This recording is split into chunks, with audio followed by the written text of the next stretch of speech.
بسم اللہ الرحمن الرحیم والصلاة والسلام علی رسولہ الکریم وعلی آلہ وصحبہ اجمعین۔ اللہ رب العزت نے ہم پر احسان عظیم فرمایا، ہمیں اسلام کی دولت سے سرفراز فرمایا۔ اسلام زندگی کے ہر شعبہ میں اور ہر موقع پر مستقل رہنمائی کرتا ہے۔ عمومی طور پر یہ سمجھا جاتا ہے کہ ایک شخص نماز کا پابند ہے اور روزے بھی رکھتا ہے باقاعدگی کے ساتھ، اور اس نے حج بیت اللہ کی سعادت بھی حاصل کی ہوئی ہے، تو گویا کہ یہ ایک مکمل مسلمان ہے۔ اس میں کوئی شک نہیں کہ یہ ایک نیک انسان ضرور ہے، لیکن یہ مکمل مسلمان نہیں ہے۔ مکمل مسلمان ہونے کے لیے معاملات کا درست ہونا، ٹھیک ہونا ضروری ہے۔ اللہ رب العزت نے جب اسلام کی تکمیل فرمائی تو آیت نازل فرمائی، اعوذ باللہ من الشیطان الرجیم، الیوم اکملت لکم دینکم واتممت علیکم نعمتی ورضیت لکم الاسلام دینا۔ آج میں نے اپنی نعمت تمام کر دی، کامل کر دیا اسلام کو، اور تمام کر دیا۔ دو لفظ استعمال فرمائے۔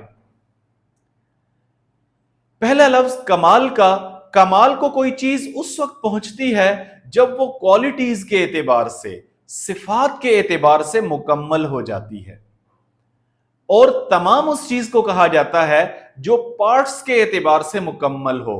تو اسلام زندگی کے ہر شعبہ میں رہنمائی کرتا ہے، اور وہ تمام صفات ہمیں دیتا ہے جو ایک مکمل انسان بننے کے لیے ضروری ہیں۔ تو مکمل انسان کوئی شخص اس وقت کہلا سکتا ہے جب وہ اخلاقیات میں بھی کمال کو پہنچ جائے۔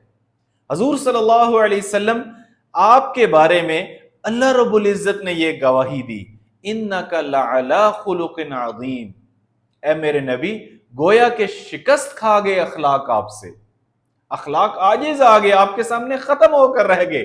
آپ نے اخلاق کے سارے ابواب پڑھ لیے، سارے دروس آپ نے اخلاق کے دے بھی دیے اور پریکٹیکلی کر کے بھی دکھا دیے۔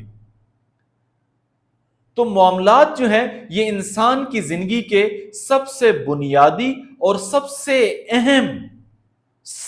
اہم، حتیٰ کہ معاملات کے درست نہ ہونے کی وجہ سے بعض اوقات انسان کی عبادات وہ بھی خطرے میں پڑ جاتی ہیں۔ آپ صلی اللہ علیہ وسلم نے فرمایا، مومن اپنے اچھے اخلاق کی وجہ سے ساری رات نفل پڑھنے والے اور ہر روز روزہ رکھنے والے، اس کو بھی اس کے درجے سے بھی آگے بڑھ جاتا ہے۔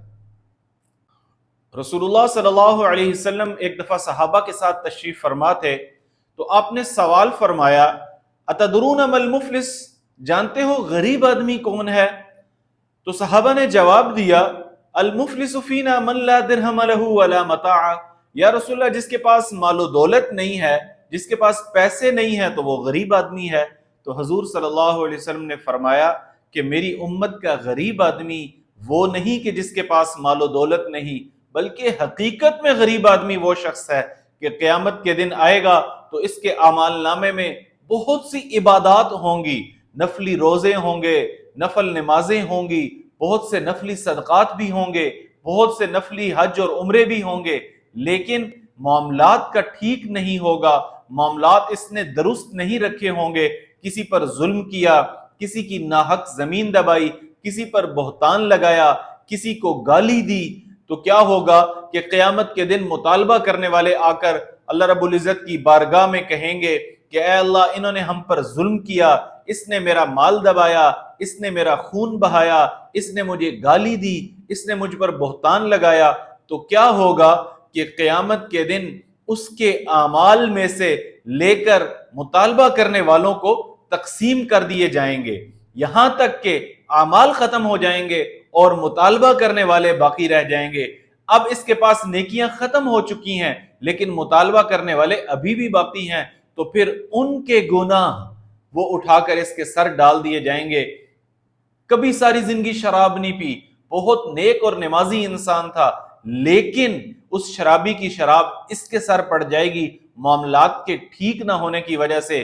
کبھی نعوذ باللہ زنا نہیں کیا، لیکن اس کا گناہ اس کے سر ڈال دیا جائے گا معاملات کے غلط ہونے کی وجہ سے۔